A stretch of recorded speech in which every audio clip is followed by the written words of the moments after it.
Lalu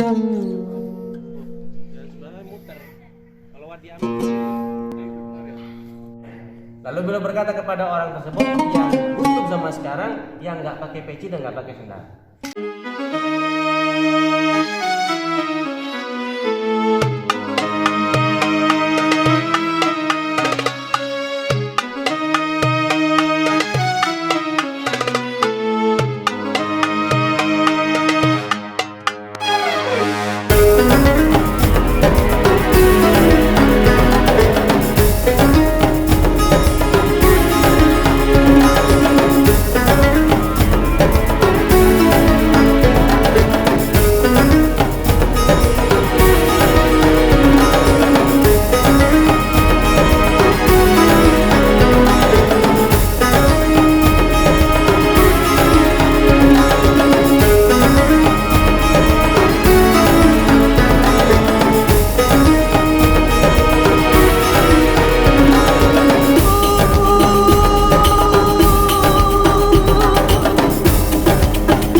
Ya Nabi salam alaika, Ya Rasul salam alaika, Ya Habib salam.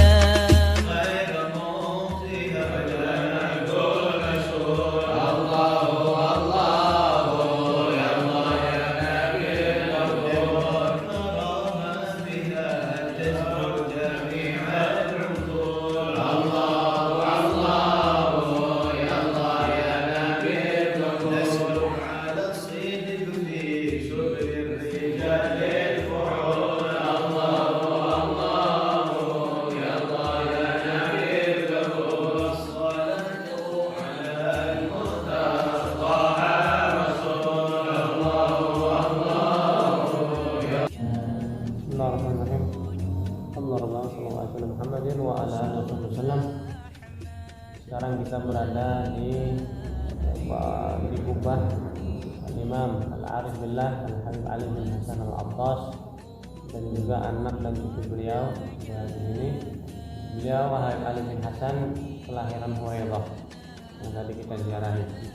Lalu beliau pindah ke sini dan Mashhad ini dari dulu itu ma'ruf atau terkenal dengan tempat begal. Nggak ada orang kesini ya mati yang nggak habis hartanya, nggak punya apa-apa ya. Dan yang menjadikan tempat ini menjadi bisa dilewati oleh orang-orang itu barokahnya Habib Ali bin Hasan Al-Attas. Beliau punya orang tua beliau yang perempuan itu sangat-sangat memotivasi beliau untuk terus belajar ya, nggak dipikirin, yang penting belajar. Nah itu adalah bisa sebagai pelajaran buat kita kalau jadi orang tua. Jangan terlalu sayang sama anak sehingga anak tersebut ditahan-tahan untuk belajar karena kasih sayang, tapi itu kasih sayang yang salah seperti itu. Lalu Habib Ali bin Hasan memiliki beberapa karangan kitab ya, termasuk diantara Sadah Al-Attas yang karangan kitabnya banyak. Diantaranya yang ma'ruf yang terkenal yaitu Al-Afiyatul Haniyah ya, kitab tentang di situ pernah baca isinya tentang seperti curahan hatinya Habib bin Hasan, Habib Ali bin Hasan curahan hati, bagaimana cara menghadapi orang, bagaimana cara bermasyarakat dengan orang yang bermacam-macam akhlaknya.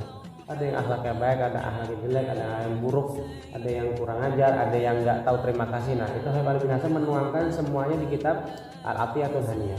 Bagi orang yang ingin terjun ke dalam bidang dakwah itu dianjurkan sekali untuk membaca kitab Al-Afiyatul Haniyah supaya tahu metode bermasyarakat, gimana caranya kita bisa tahan di dalam berdakwah di jalan Allah Subhanahu wa taala. Sedikit itu aja yang bisa kita jelaskan. Mudah-mudahan dengan barokah haula a'immah kita diberikan ketabahan hati, diberikan keluasan hati, diberikan kemudahan oleh Allah Subhanahu wa taala, selalu diberikan taufik hidayah oleh Allah Subhanahu wa taala. Bismillahirrahmanirrahim. Allahumma shalli wa sallim ala sayyidina Muhammad.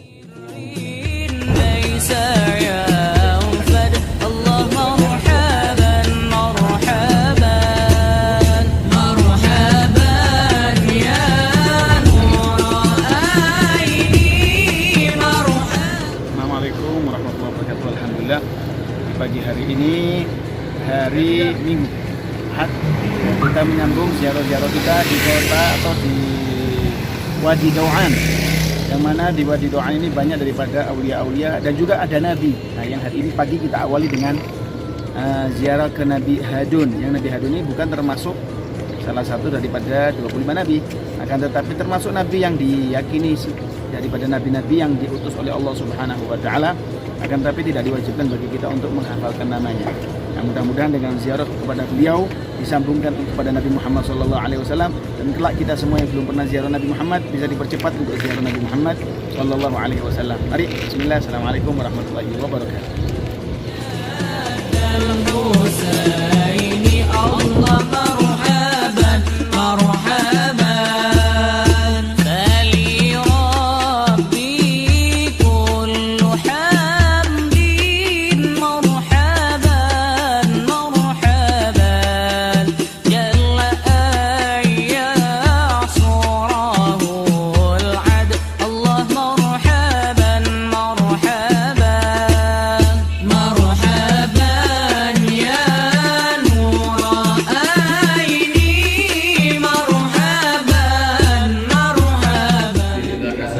Bismillahirrahmanirrahim. Qul a'udzu birabbin nas, malikin nas, ilahin nas, min syarril waswasil khannas, alladzi yuwaswisu fi sudurin nas, minal jinnati wan nas.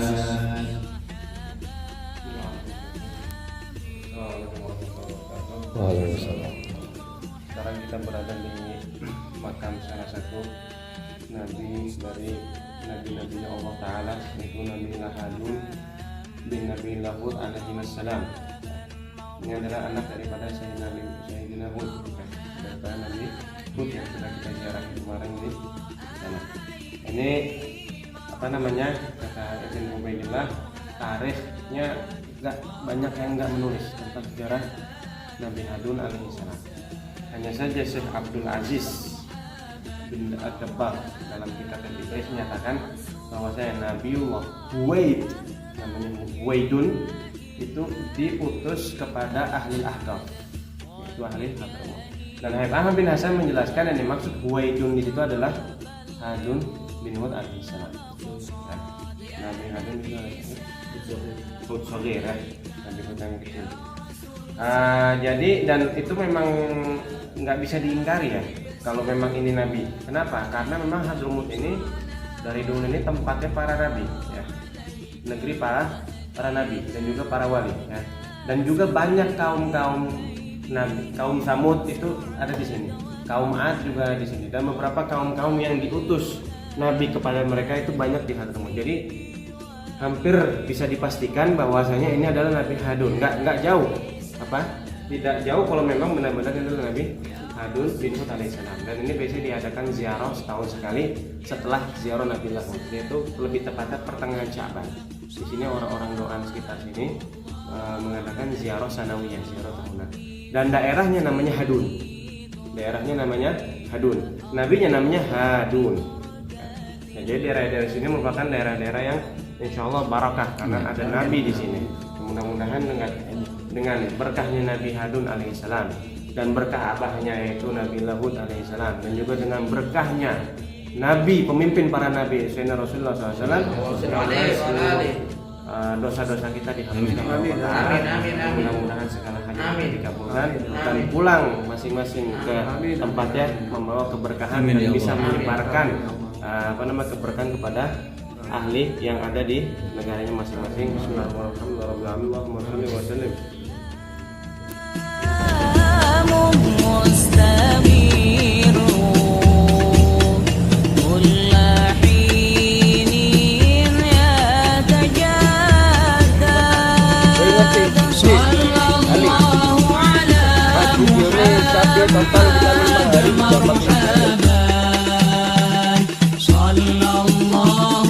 Assalamualaikum warahmatullahi wabarakatuh. Alhamdulillah, di saat ini kita sampai di daerah namanya Guere.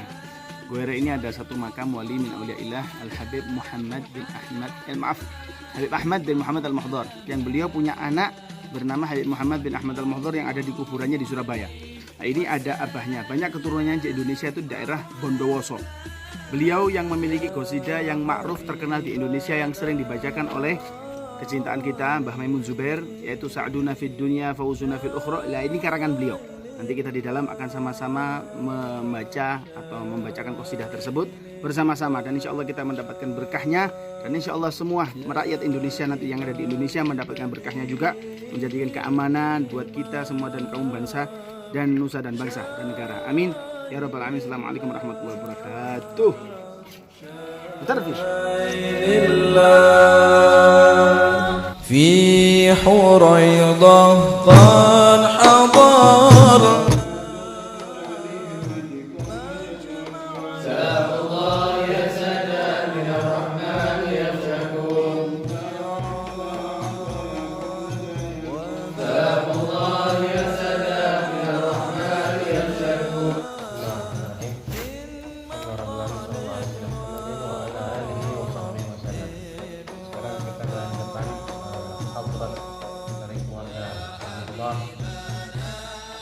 yang pemimpinnya adalah Habib Ahmad bin Muhammad Al-Muhtar, belum beserta anak istri. Ini namanya daerahnya adalah Guair, atau bahasa Arab itu Kuwairah. Dan kalau orang sini di Guair. Ini daerah lembah Wadi Doa. Beliau lahir tahun 1217 Hijriah. Beliau lahir dan beliau belajar langsung kepada ayahnya. Dan dari kecil memang sudah kelihatan kecerdasan beliau, sampai umur 7 tahun pun sudah hafal Al-Quran. Lalu beliau belajar kepada orang-orang di sekitar lembah Doan, dan terkenal adalah Syekh Abdullah Basaudah, juga Habib Hasan bin Salabah. Lalu beliau juga belajar ke Al-Haramain Syarifain, milih untuk belajar sana kemari sampai beliau mendapatkan keilmuan yang sangat luas. Dan beliau disegani di masyarakat dan dihormati sekali karena beliau memiliki perhatian yang sangat luar biasa kepada masyarakat sekitar. Makanya masyarakat Guair ini sangat cinta kepada Habib Ahmad beserta anak cucunya, keluarganya, karena memang beliau itu perhatian sekali dengan orang-orang di sekitarnya. Lalu di antara guru-guru beliau adalah Habib Saleh bin Abdullah Al-Attar, juga Habib Bakar bin Abdullah Al-Attar, yang kita sudah ziarah yang bahkan di Murai Masana.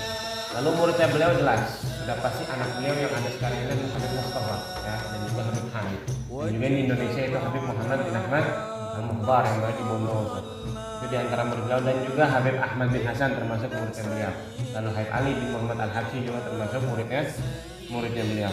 Beliau ini orangnya tidak lepas zikir kepada Allah Ta'ala. Di antara orang-orang yang selalu membasahkan lisannya dengan zikir. Dan pikiran yang sering beliau ucapkan adalah ya mu'ti la tubti, ya mu'ti la tubti. Wahai zat yang memberikan, jangan engkau lambatkan pemberiannya. Itu adalah di antara pikiran beliau, dan beliau ini dermawan sekali. Dan beliau ini ta'aluknya atau hubungannya erat sekali dengan Sayyidah Khadijah. Beliau banyak sekali mengarang gubahan-gubahan syair tentang pujian kepada Sayyidah Khadijah, termasuk qasidah yang tadi barusan dilantunkan, itu adalah qasidahnya beliau. Ya, Hanan ya Manan juga sama ya. Lalu keistimewaannya nih diantara beliau ini, diantara rasa takut, dia juga termasuk orang yang takut kepada Allah. Beliau ini tiap kalau hatinya lagi merasa gelap atau sumpek atau gelisah, itu beliau tuh gali kubur. Dia pun punya kuburan di samping rumahnya, digali sendiri. Itu menghatamin Quran 7.000 kali dalamnya. Ya. Jadi beliau diantara Habib yang punya kuburan sendiri sudah. Untuk apa? Untuk mengingatkan dia kepada akhirat. Di antara satu kisah unik yang pernah terjadi oleh Habib Ahmad itu ketika beliau berangkat haji atau umroh, al-muhim ketika sholat Jumat di Masjidil Haram. Khatib Jumat Masjidil Haram ini terlalu panjang khutbahnya, tapi sholatnya pendek. Ini menyalahi sunnahnya Nabi ya. Sunnahnya itu khutbahnya sedikit, sebentar, tapi mengena, dan juga sholatnya lebih panjang daripada khutbahnya. Ini kebalik. Lalu beliau ini termasuk orang yang cemburu dengan syariat. Beliau datangi khotib tersebut lalu digampar langsung di depan orang-orang. Lalu askar atau tentara di situ langsung turun senjata, angkat senjata mengejar Habib Ahmad. Beliau pun lari ketakutan karena dikejar oleh tentara. Sampai beliau ke dalam ke area kubahnya Sayyidah Khadijah. Zaman itu kubahnya masih ada. Ini dalam kubahnya Sayyidah Khadijah di Kubra, itu kubahnya kekunci sebenarnya. Dikunci dari dalam. Dikunci saudara kunci. Lalu tiba-tiba setelah Habib Ahmad datang, kubah tersebut terbuka. Lalu Habib Ahmad masuk dan tertutup. Dan askar melihat Habib Ahmad masuk ke dalam kubah tersebut. Lalu diketok segala macam, disuruh keluar, beliau nggak mau. Nah, di dalam tersebutlah beliau mendapatkan nada dari Sayyidina Khadijah, makanya terbentuklah Ihda Asyariyah, hadrahnya umumnya Khadijah. Terbentuk qasidah-qasidah hadrah tersebut dari sebab kejadian tersebut, yaitu terjadi dalam kubahnya Sayyidah Khadijah. Setelah itu pemimpin di zaman itu datang mengetahui permasalahan, lalu ditanya, apa yang terjadi? Ada satu sayyid katanya mukul khotib lalu dikabur. Kenapa alasannya? Ditanya. Nah, ini si pemimpin ini masih orangnya bijaksana, menanyakan alasan. Lalu datang, lalu ditanya, ya Habib, kenapa kok antum memukul dia? Akhirnya dijawab lagi, jelaskan tentang permasalahannya. Lalu si pemimpin tadi merasa Habib Ahmad ini yang benar. Lalu dimarahin khotibnya, akhirnya disuruh keluar dan akhirnya subhanallah Habib Ahmad bebas tanpa ada. Itu diantara kisahnya Habib Ahmad bin Muhammad al-Mukhtar. Lalu di sampingnya ada Habib Mustafa bin Ahmad al-Mukhtar, murid anak daripada Habib Ahmad. Beliau Habib Mustafa diantara guru besarnya itu Habib Ali Habib. Nah, kalau Habib Mustafa fotonya ada ya, tapi kalau Habib Ahmad fotonya nggak ada. Habib Mustafa ini lahir di Gueret dan besar di Gueret. Dan beliau itu nggak keluar, yang keluar adalah Habib Muhammad, saudaranya dia. Beliau ini termasuk orang yang mau Habib Mustafa. Di zaman Maja'ah atau masa pacaklik tahun 1362 itu masa pacaklik luar biasa. Beliau membuka pintu open house untuk orang-orang fakir miskin untuk datang, untuk makan, untuk memenuhi kebutuhan orang miskin. Lalu kendaraan beliau dipakai untuk hajatnya orang-orang fakir miskin. Beliau pernah mengatakan, ya wahai ahli balad, sekarang surga ini lagi murah harganya. Surga lagi murah, kenapa kalian tidak mengambil surga tersebut? Maksudnya apa? Di zaman-zaman orang lagi butuh, itu kita kalau membantu maka pahalanya akan berlipat ganda. Jadi surga itu lagi murah harganya waktu itu. Beliau pernah bilang seperti itu. Jadi mudah-mudahan ini semua yang kita ziarah ini dari keluarga Al-Mukhtar ini, termasuk kita di-Fatihah dengan Habib Muhammad Al-Mukhtar, mudah-mudahan semua hajat kita terpenuhi, dosa-dosa kita diampuni. Bisa sedikit menyusuri jejak-jejaknya beliau semua, dan mudah-mudahan ziarah kita diterima oleh Allah Subhanahu wa taala. Alhamdulillah.